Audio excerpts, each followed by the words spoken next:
இந்த அவகேடோ மரத்தில் பாருங்கள் 1 2 தான் கொஞ்சம் கீழேயா இருக்குது. லாஸ்ட் இயர் கம்பேர் பண்ணால் இந்த வருஷம் அவகேடோ கம்மியாக தான் இருந்ததுன்னு சொல்கிறாங்க. எந்த பழமாக இருந்தாலும் சரிங்க, நேரடியாக செடி மரத்தில் நான் பழம் பறிக்கிறதுன்னா எனக்கு ரொம்ப சந்தோஷங்க. ஊரில் வந்து மே ஜூன் ஜூலை டைமில் அவகேடோ ரொம்ப கிடைக்குங்க. அவகேடோ கலெக்ட் பண்ணியாச்சுங்க. நல்லா வளர்ந்த அவகேடோ வந்து நம்ம 2 3 நாள் அப்படியே வச்சுட்டா கூட தானாக பழுத்துருங்க. கூர்கில் பொதுவாக வந்து அவகேடோ வந்து ஸ்வீட் மிக்ஸ் பண்ணி தாங்க சாப்பிடுவாங்க. எனக்கும் அதுதான் பிடிக்கும். இந்த அவகேடோ சட்னி டேஸ்ட் பண்ண பிறகு தாங்க அவகேடோ ரெசிபி லிஸ்ட்டில் இந்த சட்னி கூட ஒன்றுங்க. இந்த அவகேடோ சட்னி வந்து 2 மினிட்ஸில் ரெடி பண்ணிடலாங்க.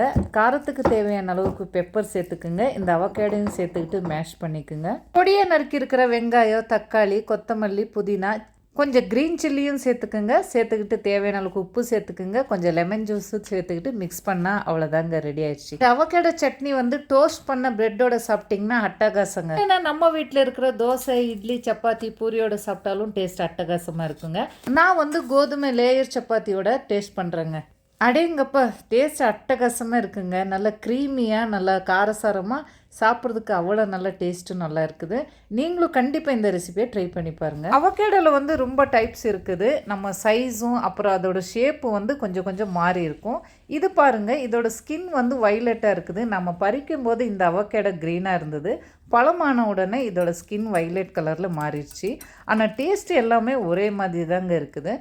இந்த அவகேடோ ஃப்ரூட்ஸோட 1 கப்பு ரவா, துருவிய கேரட்டு, வெங்காயம், 1 கப்பு தயிர், கொஞ்சம் பெப்பரும் சேர்த்துட்டு தேவையான அளவுக்கு உப்பு சேர்த்துட்டு நல்லா மிக்ஸ் பண்ணி ஒரு 10 மினிட்ஸ் ரெஸ்ட்டில் வச்சுருங்க. 10 மினிட்ஸ் விட்டு குக்கிங் சோடா 1/4 ஸ்பூன் இல்லைன்னா ஈனோ 1/4 ஸ்பூன் சேர்த்துட்டு கொஞ்சம் தண்ணீரும் சேர்த்துட்டு இன்னொரு வாட்டி நல்லா மிக்ஸ் பண்ணி எடுத்துக்குங்க.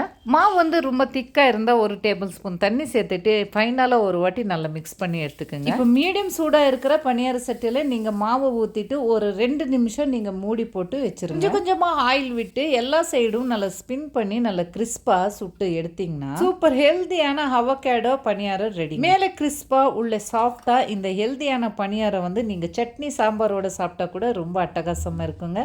இந்த பணியாரம் சின்னவங்க இருந்து பெரியவங்க வரைக்கும் நல்லா விரும்பி சாப்பிடுவாங்க. கண்டிப்பா ட்ரை பண்ணுங்க.